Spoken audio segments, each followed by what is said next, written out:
Bonsoir Jennifer. Bonsoir David, bonsoir à tous. 9 affirmations qu'on entend souvent, alors plus ou moins discrètement, plus ou moins affirmées au grand jour. Les premières, elles concernent la transmission du virus. Le coronavirus peut se propager seul dans l'air. Il peut en quelque sorte voyager, se déplacer. C'est vrai ou c'est faux ? Eh bien, c'est faux. Ce coronavirus ne peut pas se propager sur de longues distances dans l'air, puisqu'il se transmet par les gouttelettes respiratoires de la personne infectée lorsqu'elle tousse ou éternue. Or, ces gouttelettes sont trop lourdes pour voyager loin.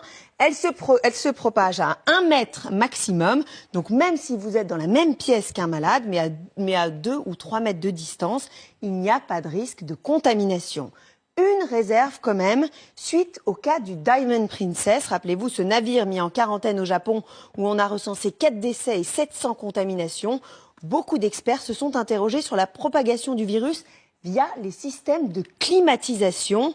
Les gouttelettes émises par des patients contaminés auraient pu voyager dans les conduits d'aération, surtout que le système d'aération au sein des cabines n'était pas pourvu de filtres comme ceux prévus dans les hôpitaux. Mais le virus peut survivre sur des objets comme les billets de banque si les gouttelettes tombent dessus d'une certaine manière. C'est vrai ou c'est faux ? C'est vrai, mais le risque est très faible. Les données scientifiques montrent que le coronavirus peut survivre sur des objets pendant quelques heures, voire exceptionnellement quelques jours. Si une personne infectée touche ou éternue sur cet objet, il peut être contaminant. La meilleure protection consiste donc à se laver les mains régulièrement. En Chine, on a d'ailleurs vu des opérations massives de désinfection de billets de banque, notamment à Wuhan.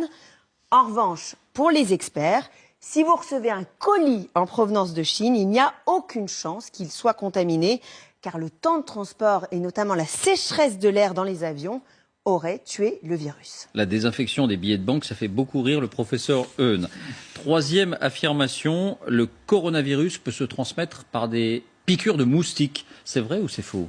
C'est complètement faux. Le virus se propage uniquement au contact d'une personne infectée. La transmission est interhumaine. Alors l'origine du virus maintenant, certaines personnes indiquent qu'il aurait été fabriqué intentionnellement dans un laboratoire aux États-Unis. C'est vrai que ça revient assez souvent. C'est vrai ou c'est faux ? Alors voici le post qui a circulé sur les réseaux sociaux. On y lit, vous voyez, le coronavirus est un virus breveté américain qui arrive à expiration le 23 janvier 2020. Donc quoi de mieux que de lancer une épidémie pour vendre leur vaccin avant expiration ? Eh bien c'est faux, c'est une fake news au relent complotiste. Ce nouveau coronavirus n'a pas été ni créé ni breveté aux États-Unis. Il existe bien un brevet, mais qui n'est pas consacré au virus actuel, mais à celui du SRAS, une autre souche de coronavirus qui avait provoqué plus de 700 décès en 2003. Deuxième fake news, et on s'en rend bien compte aujourd'hui, il n'existe aucun vaccin pour le Covid-19 qui sévit en ce moment. Bien, sur la gravité du virus, on entend beaucoup de choses aussi. Ce virus est très mortel, très létal. C'est vrai ou c'est faux ? Faux. Pour l'instant, on compte 2700 décès en Chine et 77 504 contaminations, soit un taux de mortalité, si on le calcule, de 3,4%. Mais ce chiffre semble largement surestimé puisque tous les malades n'ont pas forcément été identifiés. La dernière étude chinoise du 21 février évoquait plutôt un taux de mortalité de 2,3%. C'est plus que la grippe saisonnière, 0,1%, mais beaucoup moins que l'épidémie de SRAS, 9,6%. Pour le ministre de la Santé, la grande majorité des cas sont sans gravité. Écoutez. On sait, 80% des formes sont des formes sans gravité.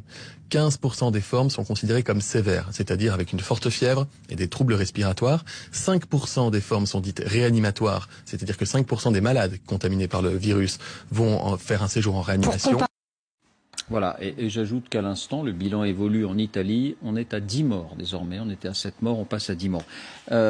Autre affirmation sur la gravité, seules les personnes âgées sont susceptibles de mourir de l'infection par ce virus. C'est vrai ou c'est faux ?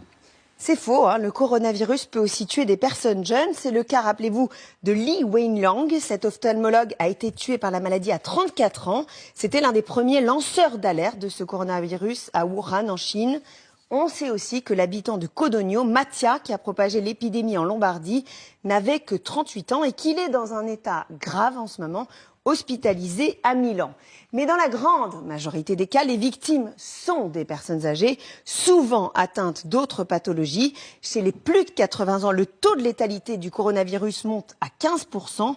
À l'inverse, pour les moins de 39 ans, ce taux chute à 0,2%. Bien, donc globalement, il n'est pas très dangereux, mais on entend dire qu'il est très contagieux. C'est vrai ou c'est faux? Alors, c'est vrai et faux. Faux parce que ce coronavirus est par exemple 5 fois moins contagieux que la rougeole. Mais ce qui inquiète, c'est qu'on peut être contaminé et passer facilement sous les radars. Pourquoi? Eh bien parce qu'il existe des personnes avec des formes très légères de la maladie, voire asymptomatiques, sans toux et sans température, qui peuvent transmettre le virus, d'autant que la période d'incubation du virus est longue. Elle est comprise entre 1 et 14 jours, période pendant laquelle le patient est contagieux, mais ne présente pas forcément les symptômes. Bien, 2 dernières questions sur la protection. Alors les masques, on a entendu tout et son contraire sur les masques. Au final, sont-ils efficaces? Oui, ils sont efficaces, on entend dire. C'est vrai ou c'est faux? C'est vrai, à condition de bien les choisir. Les masques en papier, type masques chirurgicaux, ne sont efficaces que pour les personnes malades et pour limiter la propagation du virus. En revanche, ils ne protègent pas les personnes saines. Pour se protéger, il faut des masques appelés FFP2, comme celui-là. Ils sont plus épais, plus filtrants. Ils sont efficaces 3 heures. Après, il faut les jeter. Ce sont notamment les masques qu'utilisent les soignants au contact des malades. Dernier point, lorsqu'on est vacciné contre la grippe, on nous encourage chaque année à nous vacciner contre la grippe, on est de ce fait protégé contre le coronavirus. C'est vrai ou c'est faux?